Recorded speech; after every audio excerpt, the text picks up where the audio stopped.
Hi everybody, I'm JEZEEL Martin, a final year Norman Manley Law School student. Just completed my final bar exams and currently waiting on my final results. My name is NORDEENBURKE and I'm currently a second year student at the University of the West Indies studying marketing and human resource management. Hi, my name is Michael SHANEBROWN, a level 1 service desk analyst at TTEC Limited. The journey to me being at TTEC wasn't straight, it wasn't clean and clear cut. It was a bit of a hard one, but I thank God I'm here today. And big hearty thanks to the GraceKennedy Foundation. I wouldn't have gotten here without the GraceKennedy Foundation, and I just want to take this time to thank you. Thanks to the GraceKennedy Foundation and its board of directors. 5 years ago, when I started my law school journey at the University of the West Indies, it was one of the most trying times I've ever faced in my life. It was at a time when my mother had suffered a debilitating stroke. And coming from a single parent family, I didn't have an alternative to lean on. I didn't have other siblings or a father. It was just my mom. And all the resources were depleted by taking care of her medical expenses, leaving me with $0 and 0 cents to commence my law school journey. But thanks to Caroline Mafood, who reached out to me after applying to the GraceKennedy Foundation for a scholarship, having first informed me that the GraceKennedy Foundation was not funding law students, still believed in me, still saw value in me, and saw it fit to grant me a bursary from the foundation.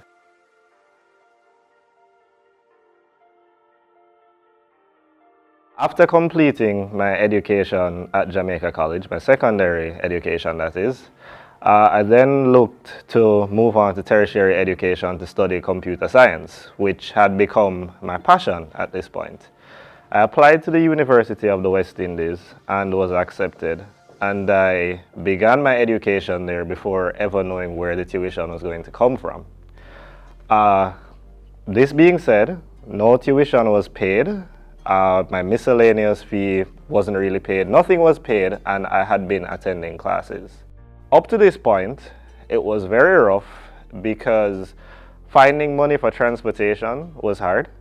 Sometimes what I'd do is I'd actually bring extra clothing with me and I'd stay at school for days on end, not really eating much because I know that if I returned home, there would be really, no money to get back to school. Hence, I quote-unquote lived on the UWI campus for some time. So one day, I got a call. It was interview time. Interview took place at UWI. I did the interview with Mrs. Mafood. Mrs. Caroline Mafood was on the panel, my principal, Ruel Reed, and several other persons. The same day of the interview, I got a call informing me that I had won the scholarship. It was a really joyful time for me. It has been really hard since I started high school. I actually withdrew from UWI twice, and then I started my first year after working for almost 2 years to pay my tuition.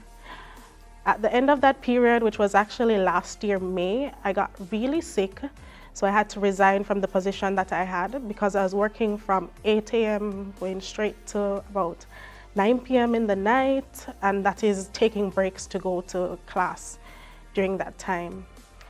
So after that, the summer started, I got another summer job and tried to save money for the second year of my education.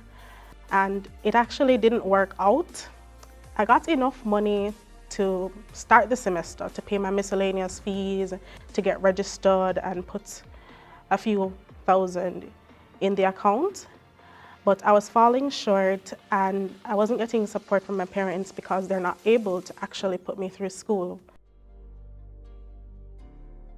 I couldn't actually find the funds. I sent out letters, I asked for help, and I didn't really want to turn to Grace and essentially beg for help. When they've been so kind to me before, they actually gave me a job, which is how I got the money to pay for part of my tuition. And in second semester, they actually gave me a scholarship and paid off my second semester tuition so I could actually complete this year. And I'm proud to say that I've actually passed my exams and everything has been great. My GPA has gotten better, and I don't think that would have been possible without the help of Mrs. Mahfood and her team. Without the Grace Kennedy Foundation, I would not have been able to complete my study at the University of the West Indies, which would have been sad because I was an academically excelling student, and also I wouldn't be where I am today. So thank you to the Grace Kennedy Foundation. My life have significantly been impacted by the Grace Kennedy Foundation team. And to be honest with you, I don't know where I would have been without the assistance that was afforded to me. Not once, not twice, but 3 times. Having received 2 grants to complete my studies at University of the West Indies, I also received a final year bursary from the Grace Kennedy Foundation to complete my final year at Norman Manley Law School. I'll be taking up a job as an attorney at law with one of the leading law firms in Jamaica, Myers, Fletcher & Gordon. This, a young boy from Augustown, one of the poorest communities in Jamaica, with absolutely no resources outside of my mother. Who would have thought? Who would have thought that someone like me would become an attorney at law with one of the leading law firms in the island? It's all because of you, and I just want to say thank you. You can see I'm getting a bit emotional. It's a good thing to say that I wish more students got the same opportunity that I did. There are hundreds of students on UWI campus that don't have the funds to actually go through school, and I'm one of the ones who actually did. So thank you so much, Grace Kennedy.